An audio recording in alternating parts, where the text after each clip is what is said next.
Je vous présente Atlas. Atlas est un robot, comme vous pouvez le savoir. Vous avez sans doute dû voir ces vidéos circuler sur Internet depuis l'année dernière et même celle d'avant, il me semble. Il mesure 1,50 m et il pèse 75 kg. La particularité de ce robot, c'est qu'il est extrêmement agile et je pense que c'est l'un des plus sophistiqués. Ses bras, ses jambes ainsi que son torse peuvent s'utiliser indépendamment les uns des autres. Grâce à un système hydraulique et un système de caméra embarqué, il peut avoir une force et une agilité très surprenante qui dépasse même parfois les performances de certains êtres humains. Il a tellement suscité l'intérêt auprès des passionnés et auprès des ingénieurs qu'il a même été racheté par Google, par Alphabet pour être plus précis, en 2013.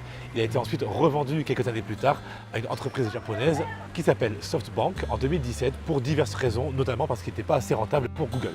Il est capable d'évoluer en milieu difficile et de s'adapter. Par exemple, s'il est bousculé, il peut se relever. S'il chute, il peut également se relever. C'est en ça qu'il est assez impressionnant, c'est sa capacité d'adaptation dans n'importe quel milieu. Il évolue très rapidement, vous l'avez vu dans l'introduction, d'une année à l'autre, vous avez vu de quoi il a été capable. Alors de quoi va-t-il être capable plus tard? Je vous laisse imaginer. Je vous laisse imaginer et je pense que les choses auxquelles vous pensez ne sont pas forcément très positives, donc ça peut poser quelques problèmes. Donc la question qu'on est en droit de se poser, c'est il est où le problème? Alors c'est quoi le problème? Il grince, alors ça gêne.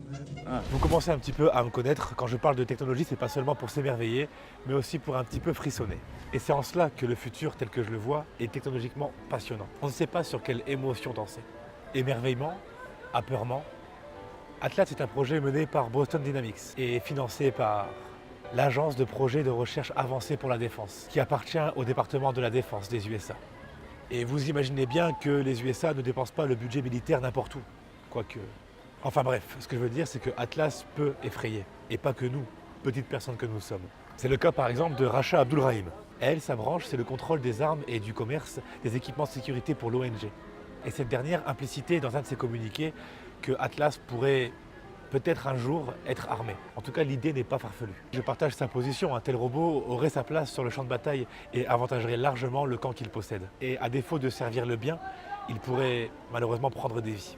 Mais on pourrait tout aussi bien le voir dans la rue pour le maintien de l'ordre par exemple. Quand on voit que certaines entreprises partout dans le monde confectionnent des armes robotiques et intelligentes qui sont non létales, donc qui ne blessent pas, en tout cas qui ne blessent pas gravement, on se dit que ce type d'arme pourrait équiper ce type de robot et pourrait par exemple contenir une foule un peu trop agitée, je ne sais pas, lors de manifestations ou d'attentats ou de choses comme ça. Et peut-être qu'au-delà de maintenir l'ordre, elle pourrait également intervenir, blesser des personnes, voire même pire, si par exemple ce robot décide de corriger un manifestant qui se comporte mal et qui commet une bavure comme pourrait le faire un policier. Alors, on oublie les robots? N'oublie pas, concentre-toi sur l'instant présent. Ressens, ne pense pas. Non, bien sûr que non, jamais je dirais qu'il faudrait oublier les robots, ce serait à l'encontre de ce que je pense. Je pense que ceux qui me suivent depuis longtemps le savent très bien. Non, il ne faut pas oublier les robots. Non, non, non, non. Je pense que c'est le futur, clairement, c'est ce que j'aime appeler le troisième genre. Et je pense que comme tout être doté d'intelligence, il faut juste légiférer son existence. C'est déjà ce qu'on fait un petit peu, on cherche des lois pour un peu délimiter tout ça. Qu'est-ce qu'a le droit de faire un robot, surtout un robot de ce gabarit-là, même s'il est contrôlé par un être humain. Plus le temps passe et plus il arrive à avoir non pas encore un libre arbitre, mais en tout cas à presque réfléchir par lui-même. C'est normal qu'on doit fixer quand même certaines règles. Je dis juste que peut-être nous ne devrions pas céder à l'euphorie du gamin qui est encore à l'intérieur de nous et qui rêvait de voir des robots dans la rue et tempérer un peu cette excitation. Un robot n'est pas nécessairement une menace. À partir du moment où il est doté d'intelligence, il peut aussi bien nous faire du bien, mais il peut aussi nous faire du mal, bien sûr. Mais il ne faut pas oublier que si les bonnes personnes s'occupent de cet être, il pourrait par exemple nous venir en aide, nous réparer, voire même nous sauver. Oui, et aussi nous remplacer. Mais ça aussi, c'est un autre sujet sur lequel il faut aussi se tempérer et pas nous laisser submerger par nos émotions qui nous font parfois faire dire des bêtises. Et quand on parle de robots, je crois que c'est le meilleur sujet pour parler du contrôle de ces émotions, eux qui n'en ont pas, pour l'instant. Mais enfin, peut-être aussi devrions-nous garder cette âme infantile qui inspire les scientifiques et les plus curieux d'entre nous et qui nous rappelle que notre mission principale ici, en tant qu'être humain, c'est de progresser. Je ne sais pas, peut-être que je me trompe complètement. Et vous, qu'en pensez-vous?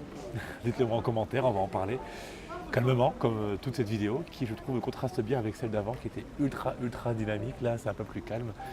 Et je pense que pour aborder ce genre de sujet, il faut le faire calmement, afin que la raison puisse prendre le dessus sur les émotions et qu'on puisse en parler sans trop imaginer des scénarios à la Black Mirror. Bien que cette série, on en reparlera plus en profondeur sur cette chaîne, bien sûr, bien que cette série soit très visionnaire, bien sûr. Voilà. Si vous me découvrez, écoutez, abonnez-vous parce que ce genre de sujet, c'est pratiquement chaque semaine. Dorénavant, les vidéos ne seront plus tous les samedis. J'ai eu un changement de rythme. Maintenant, ce sera, je pense, plus le mercredi ou le jeudi. En tout cas, il y en aura toujours une par semaine, ça je vous le promets, parce que c'est un plaisir de le faire, qu'on soit nombreux ou qu'on ne le soit pas. Évidemment, comme d'habitude, il y a les réseaux sociaux comme Twitter. Je vous y donne d'ailleurs rendez-vous, le lien est en description comme d'habitude. Donc on se dit à la semaine prochaine. Et jusque-là, prenez soin de nos robots. Alors ils ne sont pas aussi évolués que ceux que j'imagine depuis tout à l'heure, mais c'est déjà les fœtus, le prémisse des robots qui seront révolutionnaires.